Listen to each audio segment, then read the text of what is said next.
little Bobby too hard, and they come in there crying to the house, Brother Gatner, your boy. And you look down there and you say, son, what's wrong? Daddy, they double teamed me down there at the... Well, where they at? And you wouldn't care if they was 8 years old. I say that to make a point to you. When we go to our daddy, y'all ain't feeling that. When I go to my daddy, and I'm all messed up, I'm hurt, tore from the floor, and he look at me and say, what's wrong, baby? And you begin to tell him all about it. Tell him, I ain't gonna talk to you, because you can't fix it. I'm gonna talk to God. Tell him all about my problem, because he is a hard fixer, and he is a mind regulator. He is a doctor in the sick room. He is a lawyer in the courtroom. He is the ancient of days. He is the great I am. He is the lily of the valley. He is the great star. He is Jehovah Jireh. He is Jehovah Tiffany. He is Jehovah Shalom. My peace. Oh God. He's got to feel that. Somebody say it all. Say it all.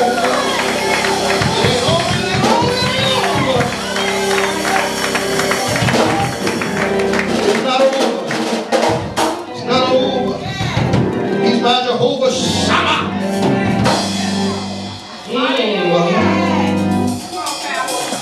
Oh, Lord.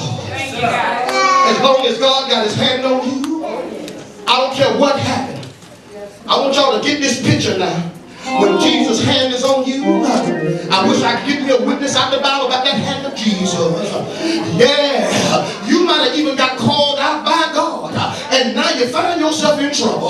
Because let me tell you something, God can call you, and you still may get in a little trouble. You know why? Because I got a witness about that. When they were all in the boat, and Peter said, Lord, if it be you, bid me to come. And he said, be it so. Come on, Peter. And Peter stepped on out the boat. He broke all the laws of nature, but he began to waver in his spirit. And he let the winds and everything that was going on around him distract him. I'm talking about that hand of God. And yes, and when he got into trouble, he sunk. And before he could get to his waist, he hollered out for help. Save me, Jesus. And before he could get under the water, God picked him up with his right hand. God ain't gonna let you drown as long as you stay in his will. Look at your neighbor and say, stay on his side. Stay on his side. Oh God. Read a little bit more of that for me, book. Verse 5. For what we proclaim is not ourselves, but Jesus Christ as Lord, with ourselves as your servants for Jesus' sake. Read, book. Verse 6. For God, who said, let light shine out of darkness, has shone in our hearts to give the light of the knowledge of the glory of God in the face of Jesus Christ. Read, book. Verse 7. But we have this treasure. Tell your neighbor, say, neighbor, you're rich. Neighbor, you're rich. Well, now, see, if you didn't mean that, don't tell them that. But if you mean it, say, neighbor, you're rich. And you don't even know it.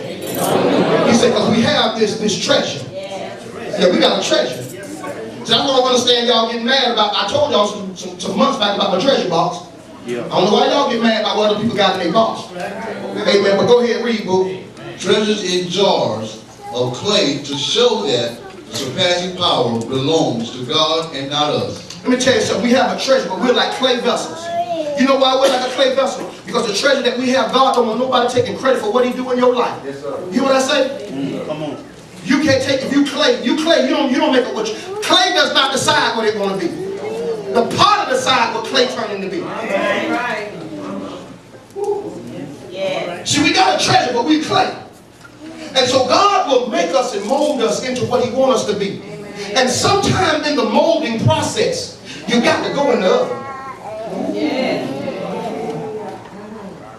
Before pottery can become hard and stiff, it got to go through some heat. Yeah. Tell your neighbor, say that little heat you in right now, is making you. But y'all don't want to believe that. Let me tell you something. Make no mistake about it. The bigger the fire, the greater the blessing is on the other side. Y'all don't hear what I'm saying. The greater the fire, the bigger the blessing is on the other side. The further you are in a hole right now, when you come out of that hole, that's a blessing that you cannot even imagine. Look at your neighbor and say, I'm all right, I'm all right, I'm all right, I'm all right, I'm all right, I'm all right. A little rough right now, but I'm all right. We have this treasure. It's a treasure inside of us waiting to be developed. Huh? But we're like jars of clay. Clay has to go through a lot of molding and making. You know what I'm saying?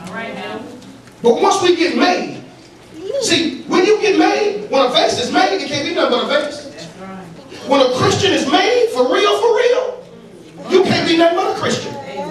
When folk try to make you doubt what God can do, all you got to do is go into your archives and pull up way back when you thought you were going to die. When you thought that everything was going to go south. But God stepped in and turned that thing around.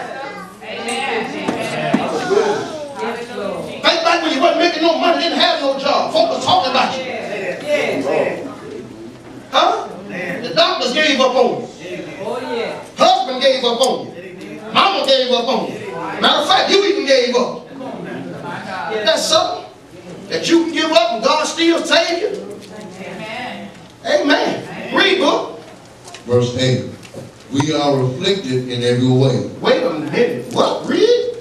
We are afflicted in every way. But not crushed. Wait a minute. Go ahead. Perplexed, but not driven to despair. Verse 9. Verse 8, here we go. We have troubles all around us. Say, talking to me now. Talking to me now. Troubles everywhere. I tell y'all some troubles everywhere. Troubles everywhere. And if you don't believe, trouble gonna be everywhere. There's nobody that's full of God that ain't gonna be in trouble. That's why a lot of people don't want to get too close to God. Because the closer you get to God, the more troubles come. Because Satan don't want you to be on fire for God. He don't mind you coming to church and playing with this thing. Well, you mess around and get serious and now you no longer playing church, but you for real about what you're doing. Don't matter what nobody else doing. I'm in church. I'm Friday night. I'm praying at 7 o'clock. I wouldn't care what nobody else doing. I'm praying. If I got to pray all by myself, I'll be up praying. You know why? Because when God get ready to start handing out blessings, I'm telling you what, don't nobody hate on me because my treasure now is being opened. See, when my treasure starts to be revealed, it's only because I put in my time. I've done what I needed to do. I cried when I had to cry. And I jumped when I had to jump. And I moved when God told me to move. And I didn't question God. I didn't question the man of God. I just had blind obedience. I just believed the prophet. Amen. I believed what he told me was true. And I began to act upon the words that he was preaching. And I'm going to tell everybody, God just don't put you in any place. God will put you in a place where he wants you to grow. God don't put you in a place where you to be stagnated, staying at one level. God will take you from place to place and from glory to glory. But to every level of glory that you want to go, there's going to be some suffering. There's going to be some time that you got to come when you're not feeling good in your body, but you get up and press your way to church anyway. You don't make every excuse why you cannot give God 120%. Amen. 100 ain't enough. 99 and a half won't do. God want 100. God want 100. We got this treasure. Read, book. Verse 9. Persecuted, but not forsaken. Struck down, but not destroyed. Let me tell you something. Let me finish that out. That was verse what? 9. Let me get back to 8. We have troubles all around us, but we are not defeated. We do not know what to do, but we do not give up. The hope of living. I got to work with that just a little bit right there, but you got to move too quick. But listen, we do not know what to do. Anybody ever been there? You may be there right now. I tell you what you don't do. You don't stay home. You don't have no pity party. Amen. All the fire and heat that I had to come up under, that made me preach hard.